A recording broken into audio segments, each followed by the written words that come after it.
Good evening, Dr. Chulani Kodikara and Balasingham Skanthakumar. Thank you so much for joining the Atharamadhyava channel to talk about the journal, the academic journal, Polity.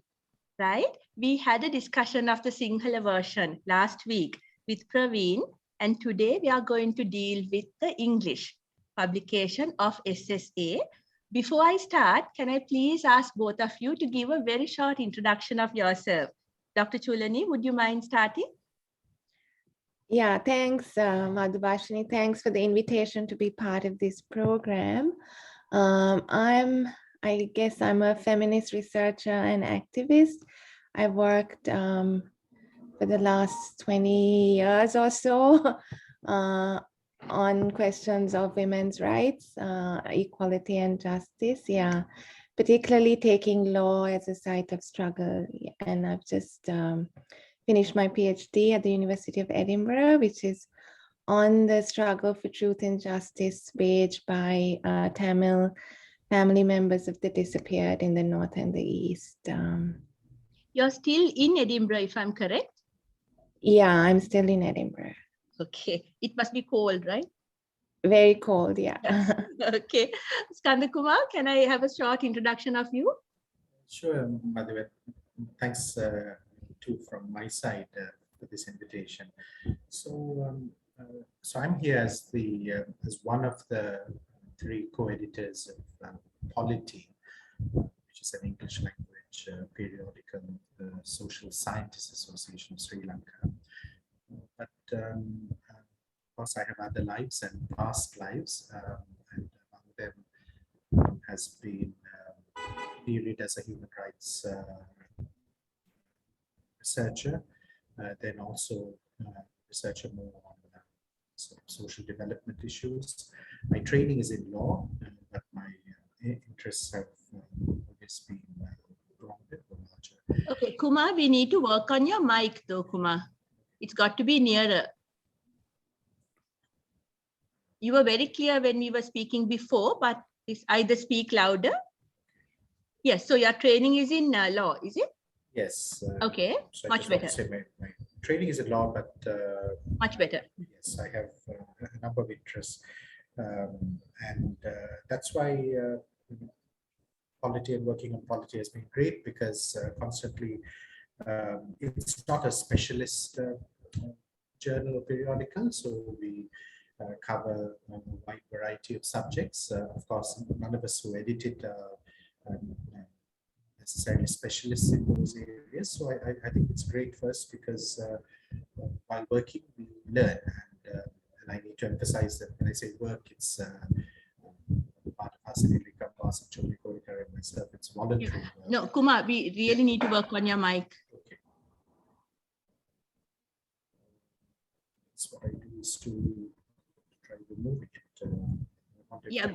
Your computer doesn't have a mic. No, you need to speak to that. No, it does. I just thought that this would be. No, I have. Chulani, do you hear him well? Maybe not as mic, strongly as you. Yeah. Yes. Kumar, do you want to take out your Okay. Yeah, that and might just actually speak work. to the Speak to the computer, but quite loud. Now try, Kumar. Yeah, I can hear you. Can you hear me? Yeah, very much better. Okay. My only concern was whether you'd be picking up a lot of the ambient noise from the fan. No, much better than before. Okay, then I'll just speak in this way. Okay. So, would you like me to start from the beginning or just? No, we got it up to your training in law and you know what polity is. Let me lead that into a question. What exactly is polity? You used the term that it wasn't a bona fide academic journal as such, right? Can you explain what the difference is and why you called it that? Yes, I can, but I wonder if Chulani would like to come in at this point. Yeah. No, I think Kumar. Okay. Okay, so let me just complete the thought. Yes. So when we think of an academic journal, it's specialized. It speaks to a certain audience. It's the contributors are also drawn from that same community. There are certain conventions. And of course, there ought to be a peer review process. So in this case, when we work on a magazine, the work we do is editing. So I wouldn't call it peer review because we are not, as I said, subject specialists in every topic that we receive submissions or contributions on. So what we do is to then offer feedback. Our role as editors is to offer feedback to the writers from the perspective of how to make what you wish to say stronger, more persuasive. So that's rather different, I think, from a technical specialist who perhaps knows the literature and the field, of course, better than we might. Dr. Chulani, is that the difference between a normal journal and an academic journal, the peer review process? I mean, I think that's definitely one of the things, right? And an academic journal, I guess, is also the genre is very much limited to academic article, which is, like Kumar said, situated in the literature and either, making a novel argument. So to submit to an academic journal, you're always having to make a new contribution or a new argument or challenging old literature, etc. Right?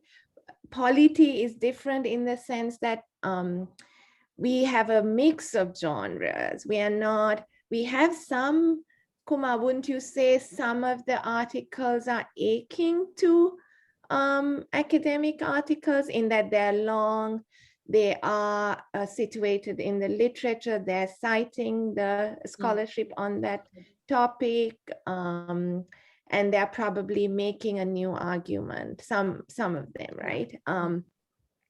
But polity is not limited to those long kind of academic-like articles. We have short opinion pieces.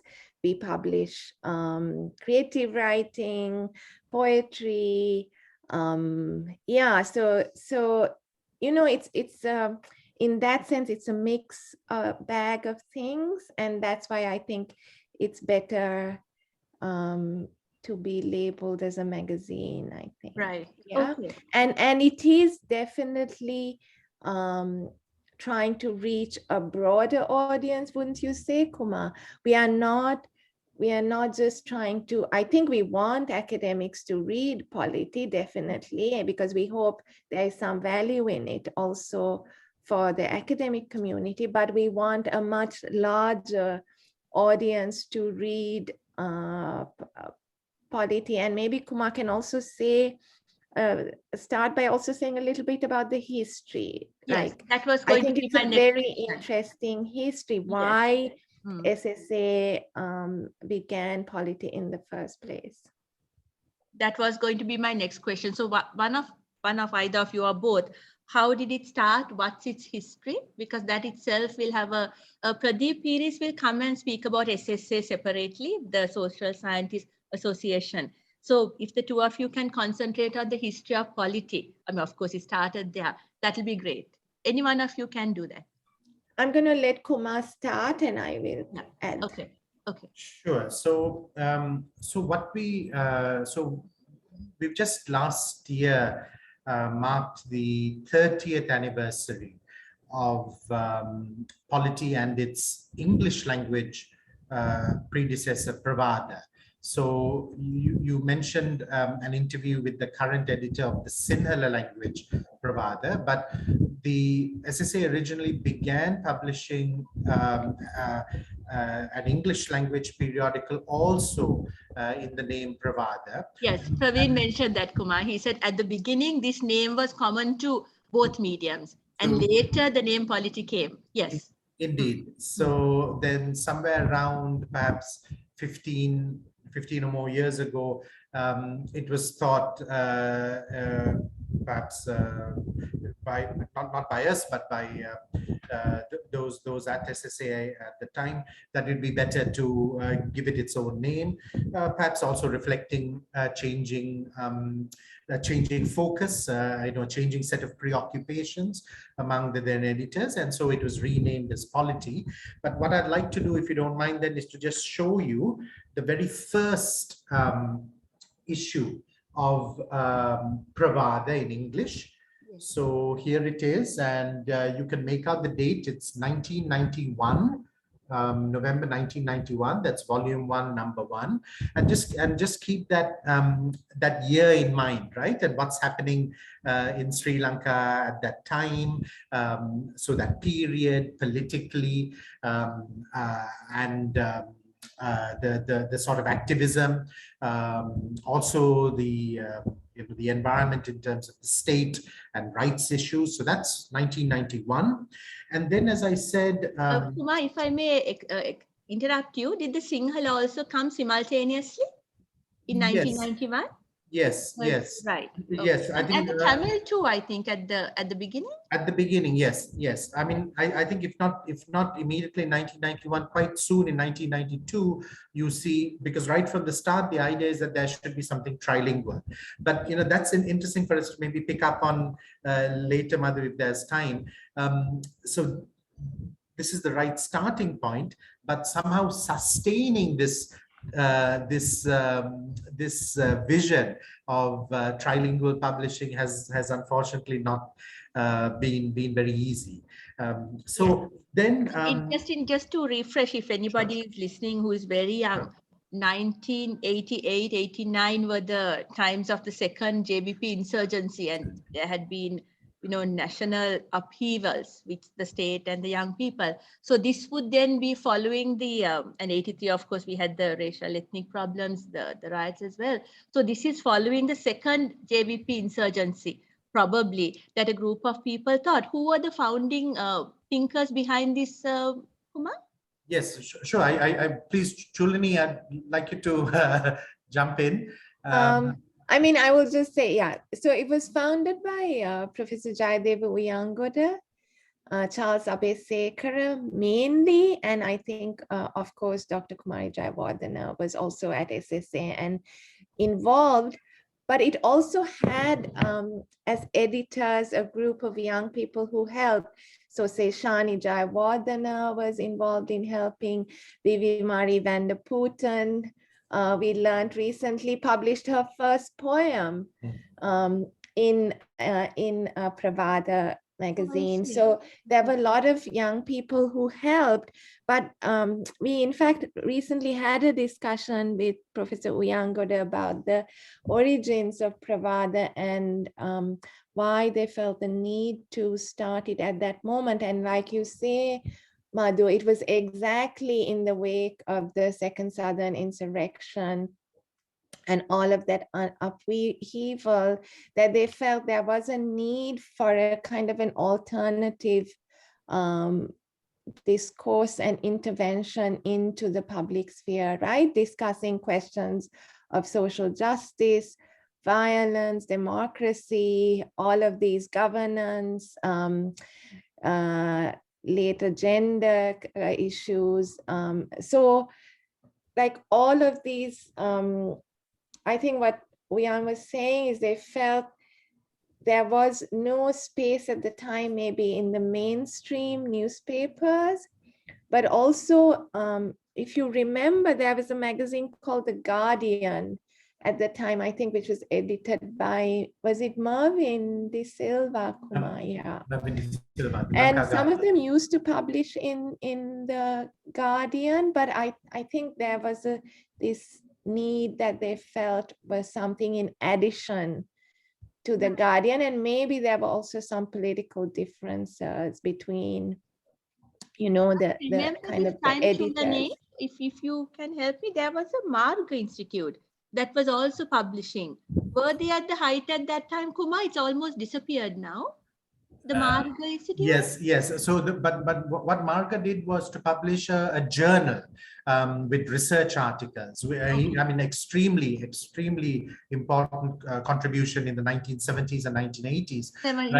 Yes, I think you're right that when we get to the 1990s, we see a number of older publications now struggling or unable to sustain themselves. But the 1990s, we also see some flowering of some new publications in Sinhala, Tamil, and in English. But that's not to say that those publications all survived that decade or the decade to follow. But it's quite clear that there is some shift in generations, some shift in political ideologies, some shift.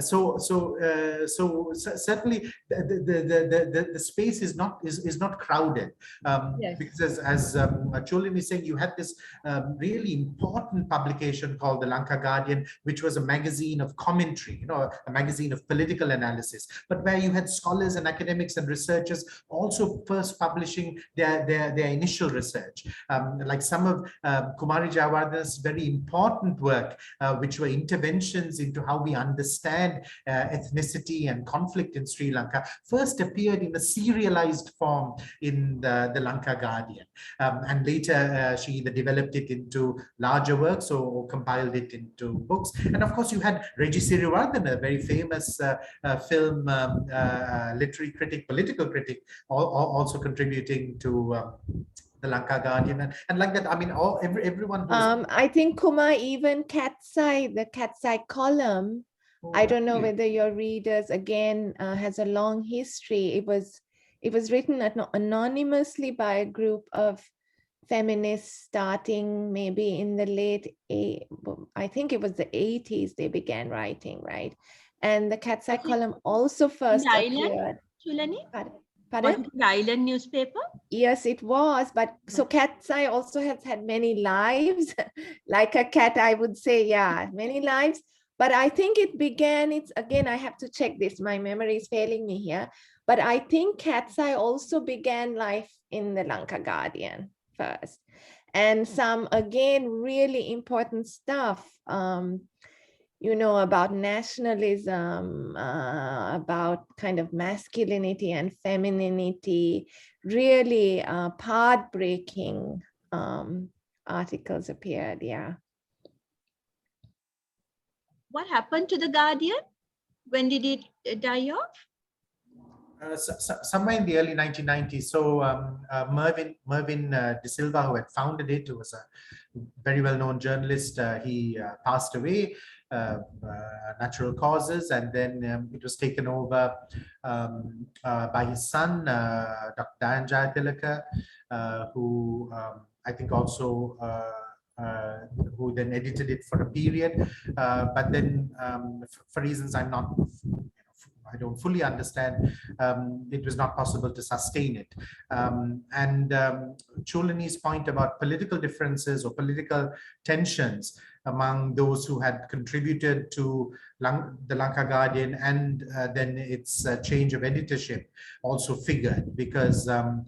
Jayatilaka was a supporter and advisor to President Ranasinghe Premadasa, whereas many of those who were part of SSA and who were the editorial team and later contributors to Pravada Polity were of course critics. So these tensions were not unimportant in sort of explaining the birth of some of these sort of new publications in the early 1990s. There was another short-lived one called Counterpoint, published by Rave. I think I remember that. As an English language magazine. And there was something maybe a little more general. You might remember Montage. There was a magazine too, which also did current affairs and analysis, but in a slightly more perhaps mainstream way. So I mean, we've had that interesting history of a number of these publications. Pravada, since its first publication in 1991, did it ever go out of publication even for a short time, or is it a unbroken history of being published? Pravada.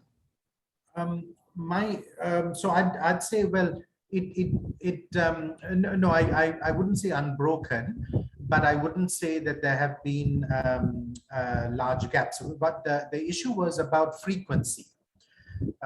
So I mean, this was a very ambitious idea to have a monthly English language publication, a monthly English language publication sustained by a small, relatively small organization with a small full-time staff.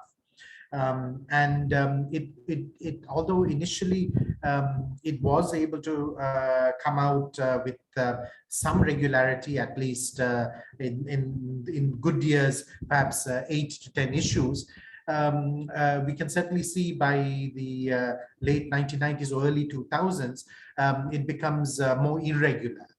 So it's not that it ceases publication, but that it becomes irregular, and then perhaps there is a slight lull or gap, and then it's relaunched in 2003 as Polity,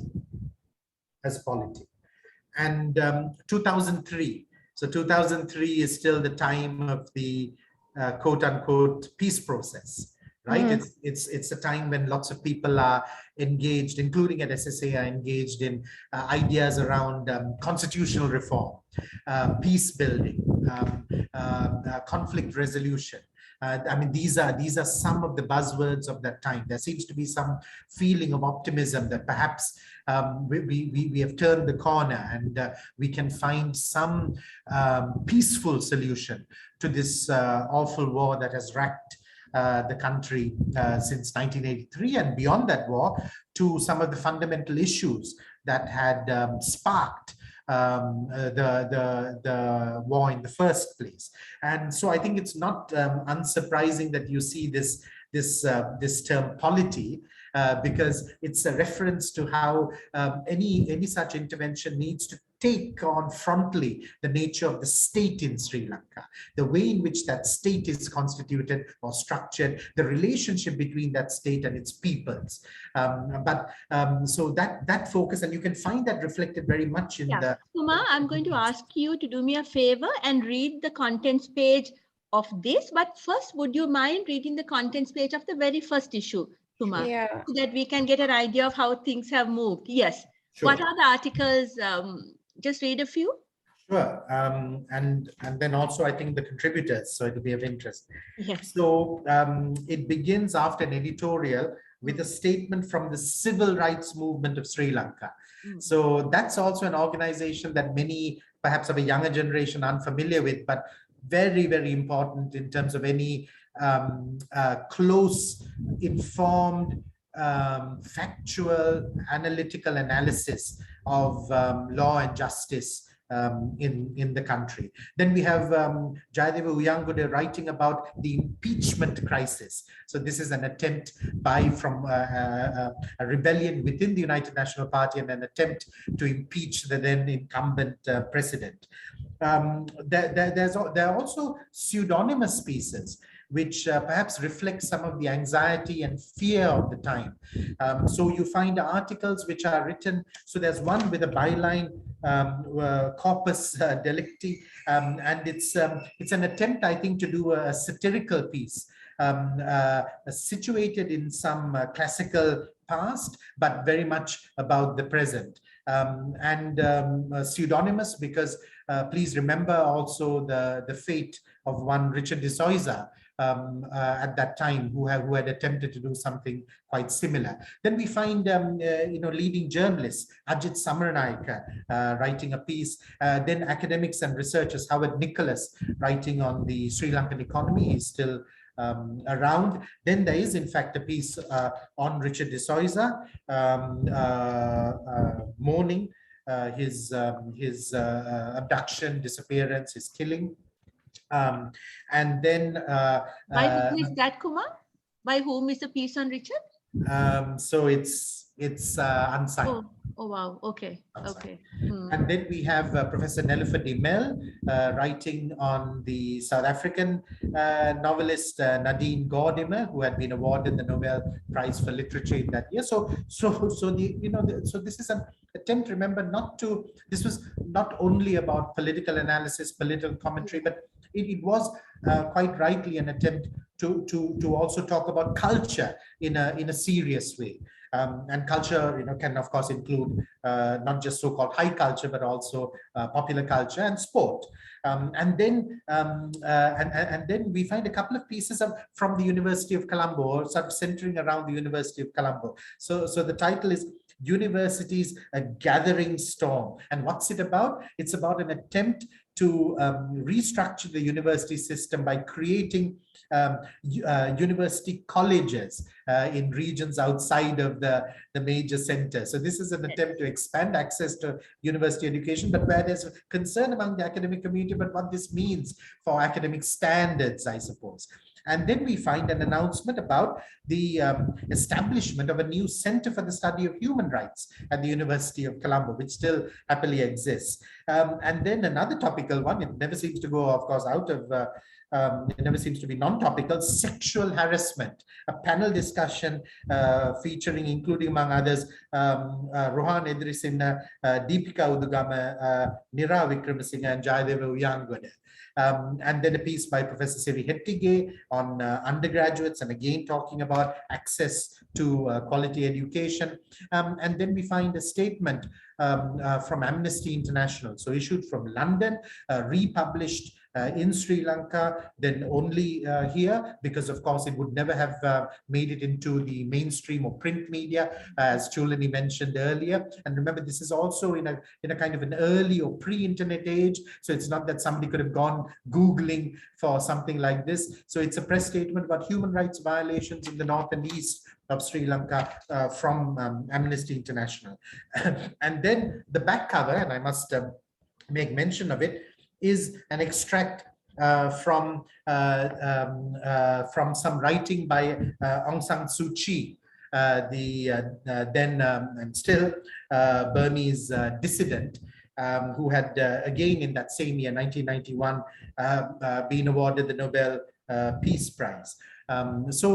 So you can also see an attempt at some sort of international solidarity, right? It's an attempt to also talk to people about what's happening outside of Sri Lanka. Very, very difficult for us in Sri Lanka. Always, for us, we're very insular, very parochial. And of course, firm believers in the idea that there is no land like Sri Lanka. There's nothing comparable to Sri Lanka, and there's nothing that we can ever learn. I discussed this exceptionalism with Professor Harshan Rabukpal as well when we had a conversation about his book.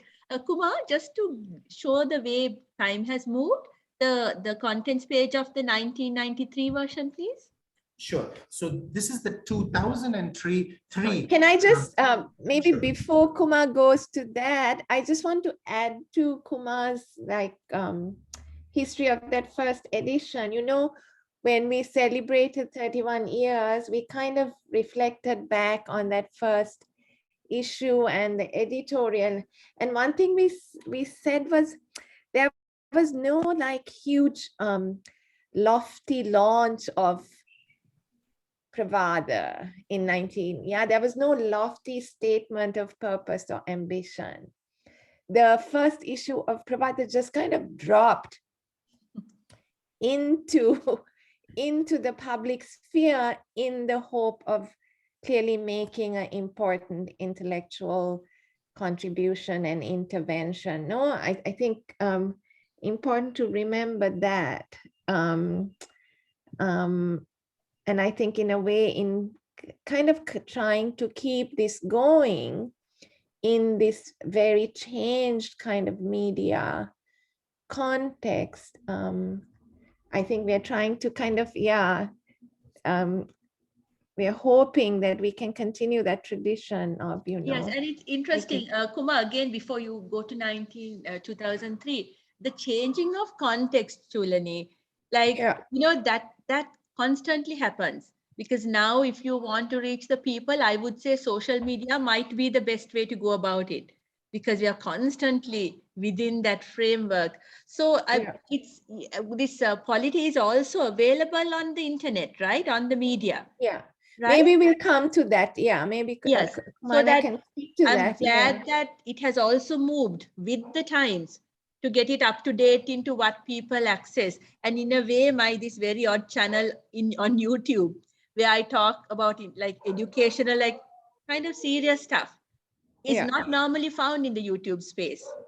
But Yeah. I have a feeling that, we might have to move into it if we need to Yeah. reach more people, because some of the younger generation, especially not our generation, might not look at anything more than these spaces. So that, as you say, let's talk about it later. The Yeah, but I 1990s. just wanted to also say that, even as in the 30 years, things have changed so drastically, what we reflected when we were like looking back at that first Pravada editorial was also the fact that some of the issues that, Professor Uyangoda and Charlie Abesekar was raising in their first actually haven't changed a lot. Yes.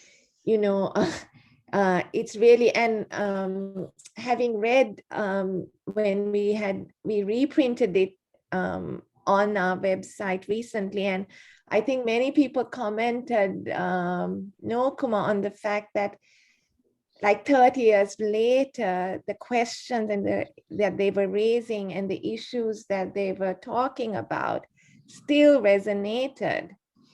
So, as a kind of a country and a democracy, those issues still remain. And that's why I think it is so important that we try to keep these kinds of intellectual interventions going, right?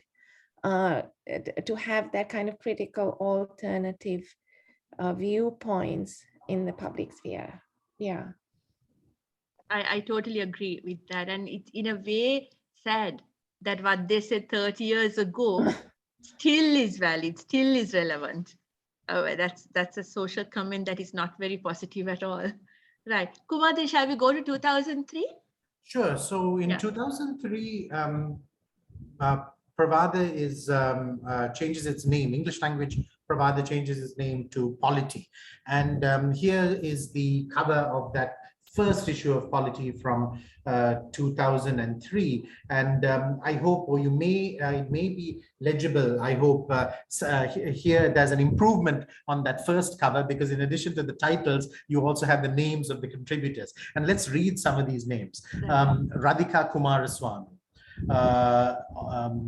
Ram Manikalingam, Sumanisari Liyanage, Kumar Rupasinghe, Devanesa Nesaya, Dharini Rajasingham Senanayaka, Amir Ali, who is now a regular commentator in the Daily FT, Chandana Alutke from the University of Colombo, writing on the budget, and remarks made by Dr. Pradeep Jagannathan at the launch of a book edited by Professor Neluka de Silva on hybridity. So, so the contributors and the teams reflect perhaps a certain milieu with and of course perhaps some shared assumptions or shared perspectives, but you can also see perhaps already at this stage also a certain weight of academics.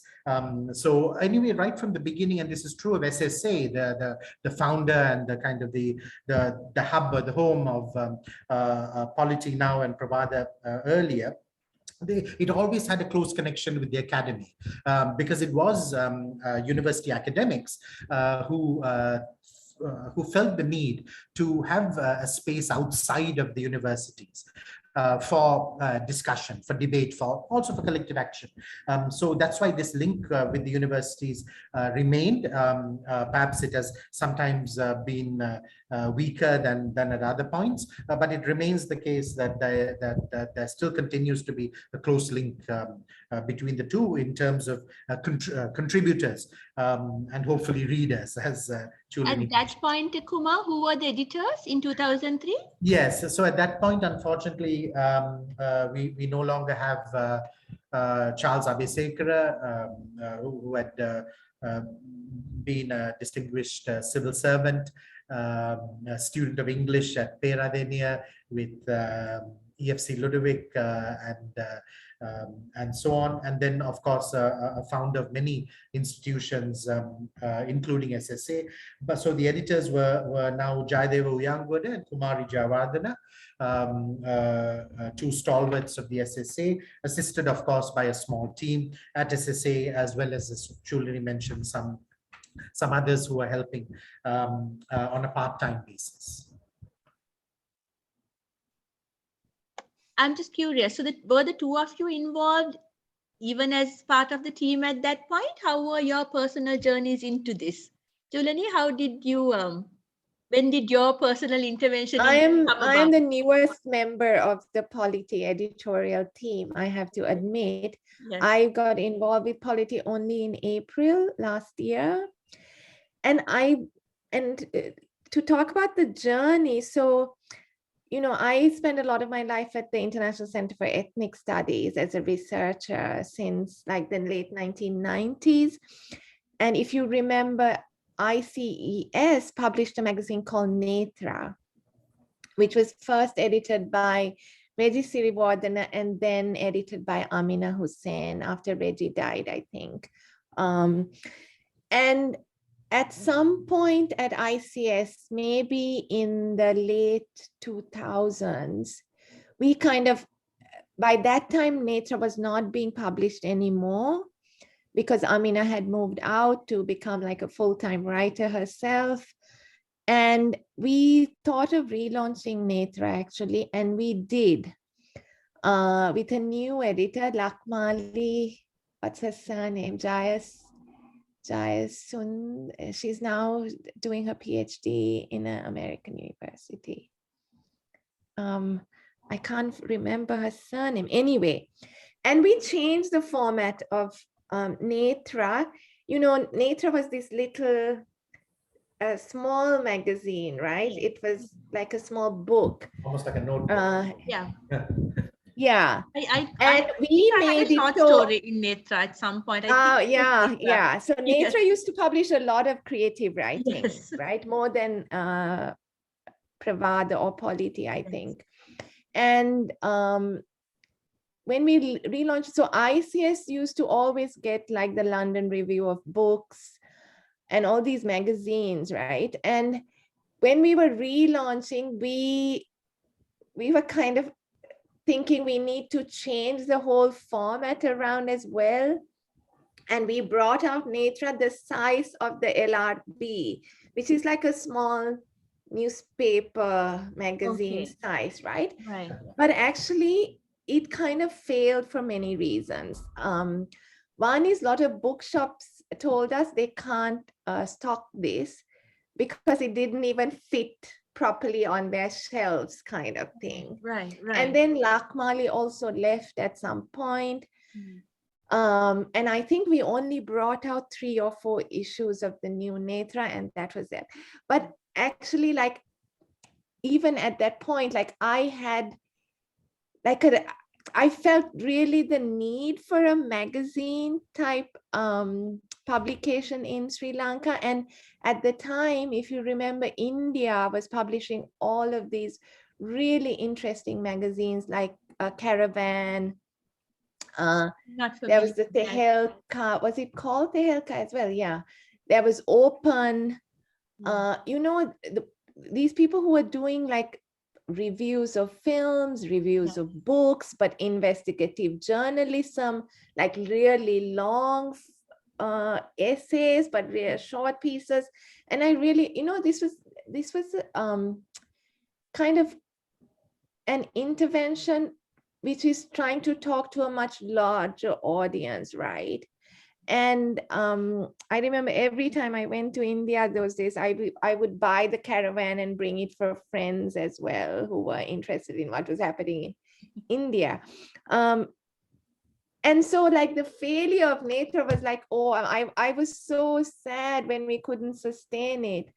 And when I was back in field work and maybe some conversation with Pradeep at some point, I was telling him I would love to get involved in Pravada if possible, and Polity if possible. And yeah, so that's how I joined. Oh, Already Kumar and Hasini were part of the editorial team. okay. I remember both of you, wasn't there another magazine called Options? Yes. Options was published by Women and Media Collective. Right. Yes. I think Yes.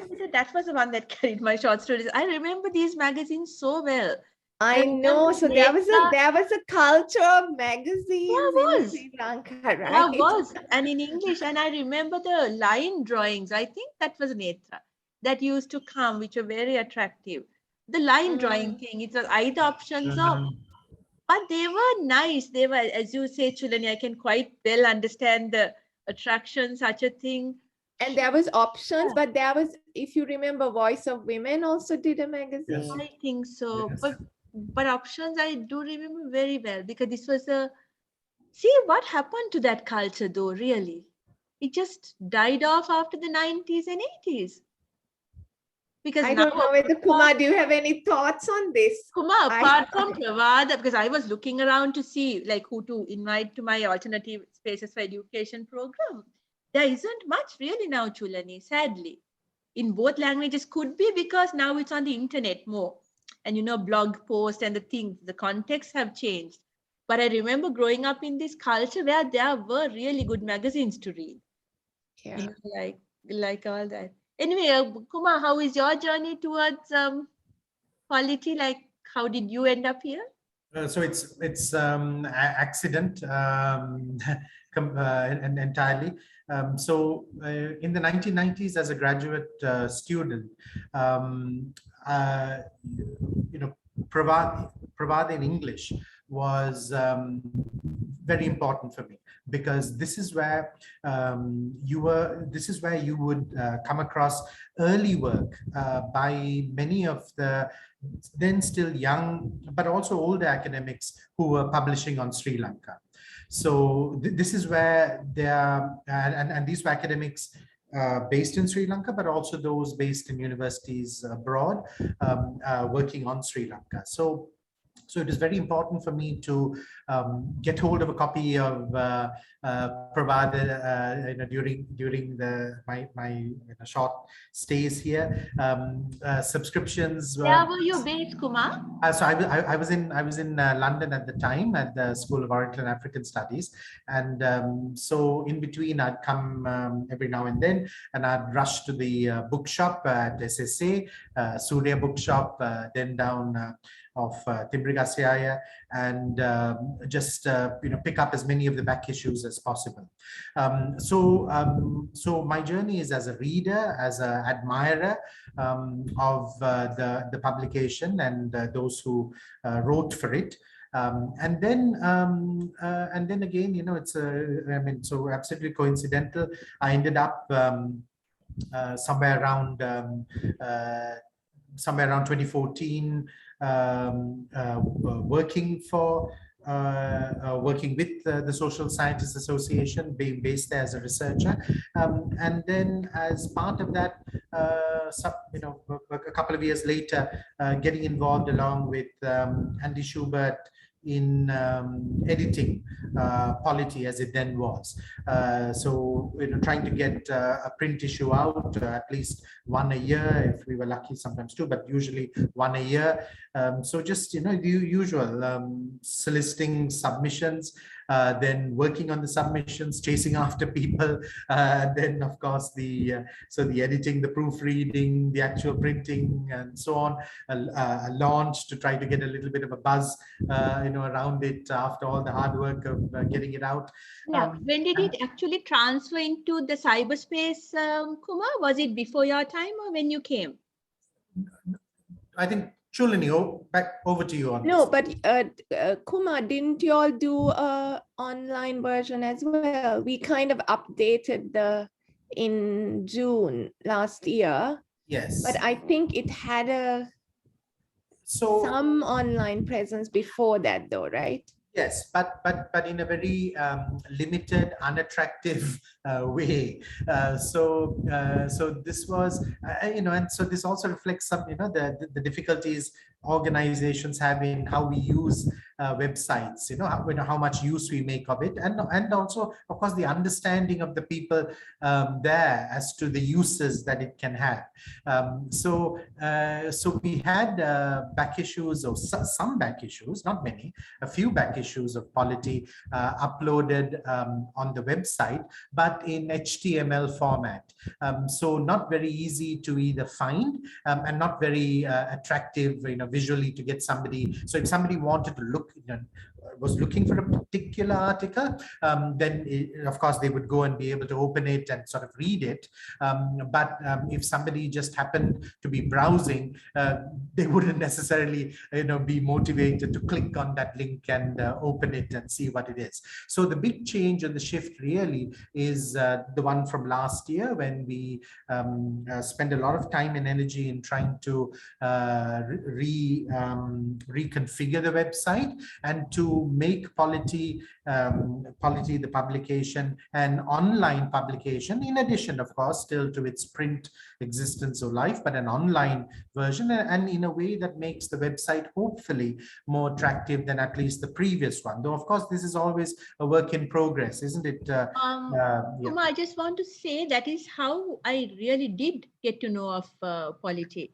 And I remember reading an article by Harini, I think, Harini Amarasuriya, because I was doing my PhD at that time.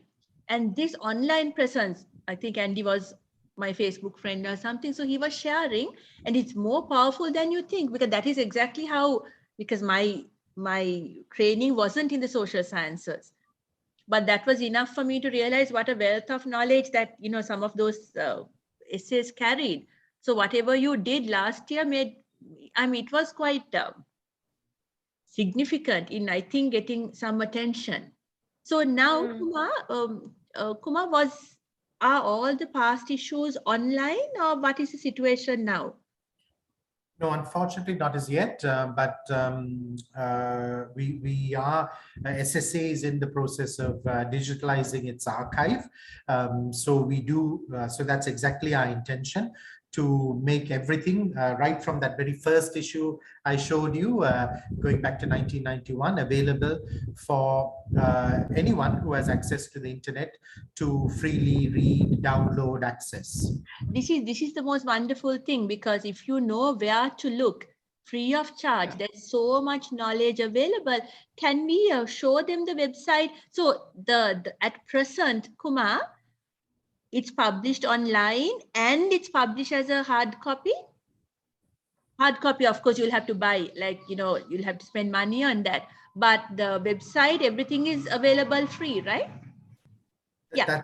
That's correct. I don't know if Chulani, you'd like to kind of just talk us through what we are seeing here on the screen. So you have to type Polity SSA Sri Lanka, right? That's what you're showing. Yes. SSAlanka.org, Polity online. And then this whole thing opens. It's exactly, very colorful. So at the moment, it's linked to the SSA website. Right. Association. Yeah. Basically, So you can also access Pravada from here, right? Go up, Kumar. So both languages are accessible within this website. No, Pravada, you have to go out of this and click on you have to go to the SSA homepage. Right. And then click on Pravada. Yeah. Oh, okay. What is Pravesha? So that's another publication which is aimed at university students and young researchers. So it's the idea is to give them a forum to just try out their writing. In which language, Kumar? Sinhala only. Right. So I'm missing the Tamil language here. Is there no equivalent, research or publications being done in Tamil within this website? So this has been the, as I said, it's, the journey is not a smooth one or an easy one. And in the 1990s, there was a sister publication to Pravada in English, Pravada in Sinhala, called a play. Peravadam in Tamil. But I think it was always more of a struggle to sustain it. A lot of its content was in fact translations from the Sinhala Pravada and the English language Pravada into Tamil.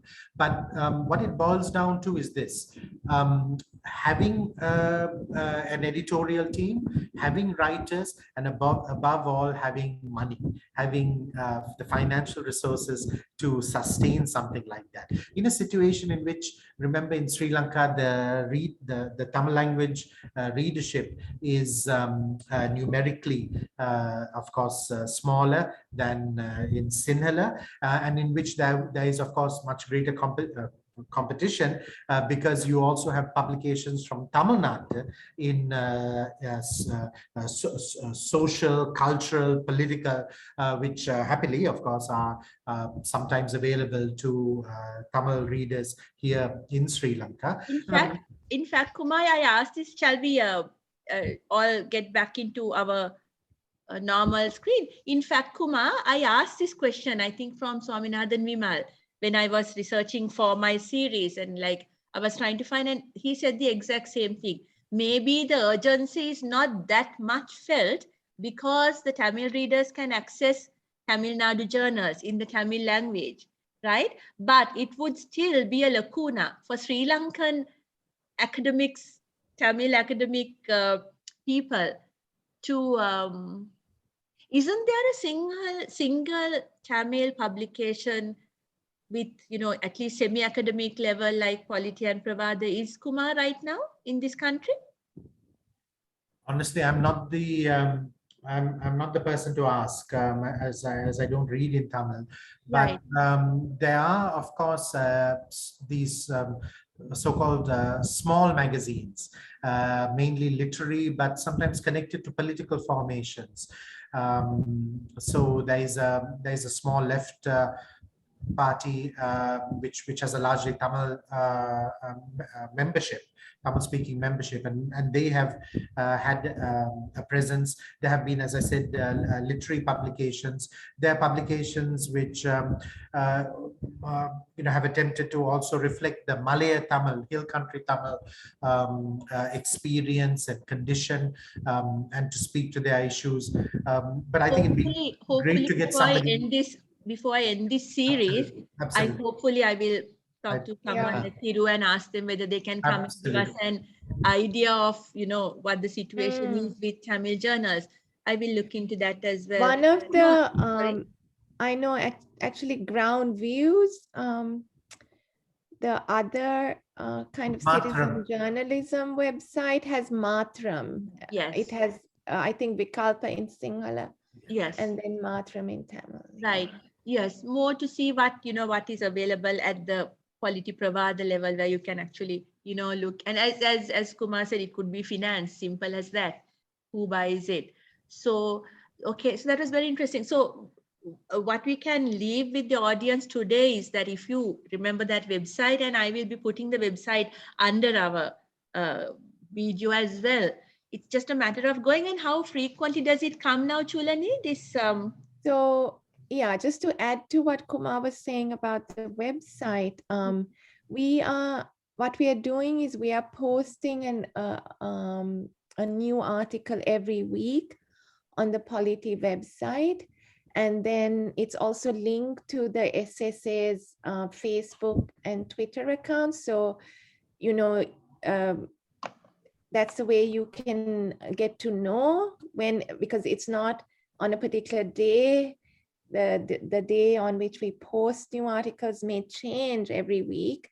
So, but the way you can keep track of what is coming up on Polity is by following SSA's Twitter and Facebook.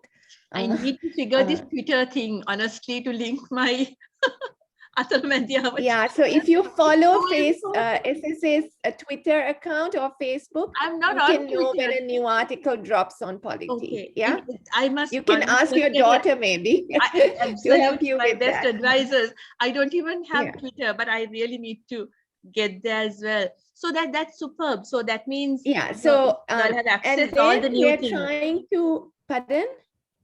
You have accessed all the new media in a way, you know, to Yes.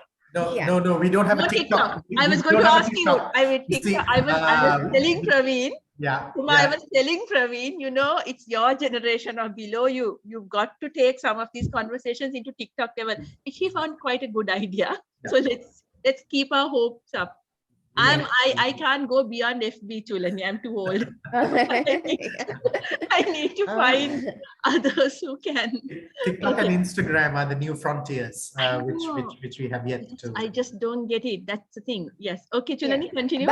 But just to say that we are also still committed to bringing out a print version of Polity. So even though we have a website, we are at the moment we are trying to bring out 2 print issues every year. So and the like a 6 last month printout came out in December, the one Kumar is showing. Kumar, you can show and maybe go through some Where of can we the... buy it from, Kumar? Any bookshop? This is a good question. You know, you have to know where to buy it also. I mean, websites are very straightforward, but where do we buy these from? From the SSA office at the moment. Which is where, Kumar? I know the library is now quite, you know, disseminated. Yes, it's Sarana Road. So it's just by BMICH. Okay. And is the library still functioning? The library is functioning. It's just unfortunately with the pandemic situation, the office has not been sort of open to visitors. So it's just been the staff. Because at some point during my PhD, Kumar, I just could not access them. Were they lost for some time, or were they trying to move or trying? That was exactly that was a period when you know, SSA was shifting and the collection was dispersed. So that's the problem. That coincided with my PhD, so that I was depending on friends and ND and, you know, find me these articles. So now everything has settled. There is a permanent place. There is an office space, and the collection is there. It's not the same collection that there used to be at Sulaiman Terrace, which is where SSA moved after Kirula Road and so on. But so it's a reduced collection, but it's a collection which is still very strong on Sri Lanka. So it's a collection which now specializes on academic works, including rare works, out of print, first editions, and so on Sri Lanka, about Sri Lanka. Of course, it's mainly a social science collection. And there is no membership fee. Anyone can walk in. I mean, forget the pandemic, but on a general day, it was open to the public, right? It was open to the public. I think that there was a nominal fee for reference use, and then of course for photocopying and so on, but nothing prohibitive. And certainly, if you're a student,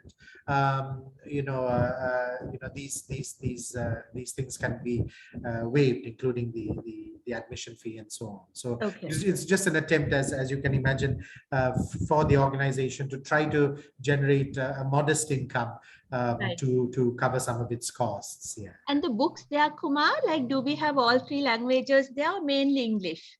Again, it's mainly English, but there it's almost entirely in English, but there are some books in similar too. Yeah, because I'm hoping to talk about ICES as well at some point, Chulani. Right. And again, it's almost 99% English, the books. Yes. So this is not concerning the 2 of you at all, but do we have spaces that house in Sinhala and Tamil books with the same kind of seriousness as these spaces in Colombo or anywhere else for that matter? No, because I have not come across, except maybe the university libraries. They do. Of course, yes. Yeah. But I think Sinhala political writing, you will find at the N.M. Pereira Library, the Memorial Center Library on Kota Road. But otherwise, collections in, I'm thinking even the Marga Library, which is very good, is again, almost entirely, I mean, largely. Where's the Marga Library, Kumar? So that's Kote. It's where it's currently based. So on the road towards Parliament, and the address is available from its website. Yeah. But Marga is still operational, active, engaged in research, and as I said, has a fine library. I need to find someone to come and speak about that as well, because Marga was one of the biggest names when I was growing up. Absolutely, You know, absolutely. so, yeah. And another place, maybe Madhu, is to see if you can get somebody to talk about the Center for Society and Religion library, founded by Father Tissa Balasuriya. But of course, the very remarkable character Bernardine De Silva, the sort of unofficial librarian at the CSR library on Dean's Road, Maradana. So that's also a very important repository of materials, particularly from the 70s and 80s, from social movements, as well as, you know, really reflecting, of course, on theology and so on, but Father Tissa's wide array of interests. So when you say religion, does it cover all religions or basically Christianity? I think basically Christianity, but you know, these were centers which were also engaged in interfaith dialogue and which aimed at being sort of ecumenical. So they certainly had literature which could have been, you know, attempts at Christian Buddhist dialogue and exchange. And I should mention, of course, then the library of the Ecumenical Institute for Study and Dialogue on Havelock Road, which has sustained against all odds a serious sort of academic journal called yes, a serious academic journal edited by Father Aloysius Pires of Calinia University, the Tulana Center, as well as a sort of a newsletter, and which has also a very important library, particularly for those interested in religious studies, but which also includes a very good collection of more contemporary, say in the last 20-25 years, works on Sri Lanka, politics, economics, history, and so on. Right. So these I mean, just to add to the libraries, I think the other two libraries that are maybe significant is the Women's Education and Research Center Library, which is on women, feminism, and gender issues. I'm hoping to have a particular one on the women's research, you know, and get that. Yeah, and the Muslim Women's Research and Action Forum actually has it's a small library, but a really good library on questions relating to Muslim personal law, you know, like reform of Muslim personal law, some of the scholarship on how do you interpret and understand Muslim personal law as a kind of religiously inspired law, a really good library on that. And maybe on legal issues, Kumar, the LST library is quite good in terms of some of the law reports and the Law and Society Trust Library. And maybe, of course, the oldest of kind of legally focused libraries is the Nadesan Center Library. Where is that, Chulani? I'm not familiar with that. The Nadesan Center is located down. Is it Pedris Road? You know, when you go Charles Circus. Charles Circus, yes. Charles Circus number 4. You can't miss it because it's the only house of that style, of that vintage. Yeah. And there's a library there? Yes, a very, very important library on legal on human rights, right? Because it's also linked to the work of the CRM. You know, it's linked to the work of the civil rights movement from the 70s. And like, I think you'll find some of those early reports of the CRM, but also Amnesty, Human Rights Watch, ICJ. I think a very important archive there as well. Right. So there are quite a lot of libraries available if you know where to look. May I just mention also the Center for Women's Research. Senwa. Yes, of course. Yes. Again, a very, very strong name, again, when I was growing up. So these are names you could not help but catch. You know, just send more. Yes, I am hoping to get one person to speak about all the women's organizations as well, and the literature available. One of my biggest concerns is most of it, the conversations are restricted to the English language. So I always feel that we should, either through translation or just discussion, also make it come towards a wider audience. So that, Chulani, is there a Sinhala kind of dialogue happening if you take feminism, because that is your speciality? I think so. There is I would say, a new generation of feminists who are working across the 3 languages. They are working across regions. They're making connections between, like the capital and the district level, what is happening. So I really think, and a lot of writing in Sinhala, again, you won't see it in maybe one place. They're putting it out in their kind of social media feeds. I think like vibrant debates around a lot of issues, like say recently, the whole microcredit issue, right? A link to some of the protests that were happening in Polonnaruwa. I think a lot of writing around that. You're right.